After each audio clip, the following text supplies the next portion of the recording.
நிகழ்நேயர்களுக்கு வணக்கம். இன்னைக்கு நம்ம தனுஷ் இயக்கத்தில் வெளிவந்திருக்க 3வது படம் நிலவுக்கு என்மேல் என்னடி கோபம். இந்த படத்தை பற்றி ஒரு சின்ன ரிவ்யூ பார்க்குறோம். அதாவது டைரக்ஷன் கதை இயக்கம் திரைக்கதை இயக்கம் தனுஷ் பண்ணியிருக்காரு. அதாவது தனுஷ் இதோட 3 படம் இயக்கியிருக்காரு. இதோட 3 படமும் 3 ஜோனரில் இருக்குது. சில இயக்குநர்கள் பார்த்திங்கன்னா ஒரே பேட்டர்னில் அப்படியே ஒரு டெம்ப்ளேட் மாதிரியான படங்களை இயக்குவாங்க. தனுஷ்ட அந்த விஷயம் இல்லை அப்படின்றது முதல்ல அவருக்கு ஒரு பாராட்ட சொல்லணும். ரெண்டாவது படத்தில் என்ன கதை அப்படின்னு கேட்டால், ஒரு பொண்ணை ஒரு பையன் லவ் பண்ணுறாரு. அவங்களுக்குள்ள ஒரு பிரேக், தியாகம் பண்ணுறாரு அவங்க அப்பாவுக்காக. அந்த பொண்ணுக்கு கல்யாணம் ஆக போகுது. அவங்க கல்யாணத்துக்கு இவர் போகிறார்.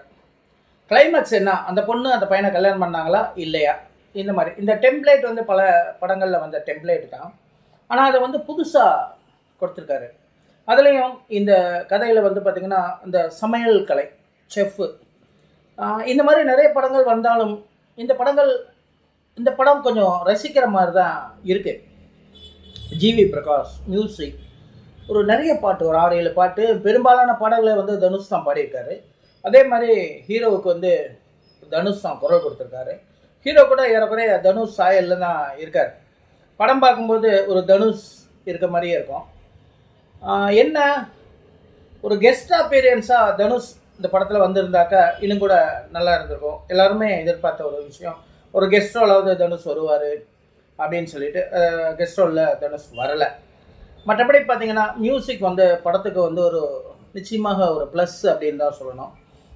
கோவா அந்த மாதிரி இதில் என்ன ஒரு விஷயம்னா, இது கதை இன்றைய இளைஞர்களுக்கான ஒரு கதை அப்படின்னு தான் நம்ம சொல்லணும். இன்றைய இளைஞர்களுக்கான கதையாக இருந்தாலும் இது பார்த்திங்கன்னா ஒரு ஹை கிளாஸ் இளைஞர்களுக்கு உண்டான கதை. எப்போ பார்த்தாலும் பார்த்திங்கன்னா சந்தோஷம்னாலும் சரி, துக்கம்னாலும் சரி, சோகம்னாலும் சரி, உடனே பப்புக்கு போகிறது, சரக்கு அடிக்கிறது, லேடிஸ் ஈக்குவலாக சரக்கு அடிக்கிறது, இந்த மாதிரி கலாச்சாரங்கள்லாம் இருக்குது அப்படின்றத இந்த மாதிரி படங்களை பார்த்து தெரிந்து கொள்ளலாம். இருக்குது, இல்லைன்னு சொல்ல முடியாது. ஆனால் இதெல்லாம் கொஞ்சம் அதிகமாக இருந்தாலும் இன்றைய இளைஞர்கள் அப்படி தான் இருக்காங்க அப்படின்றத சொல்லுது.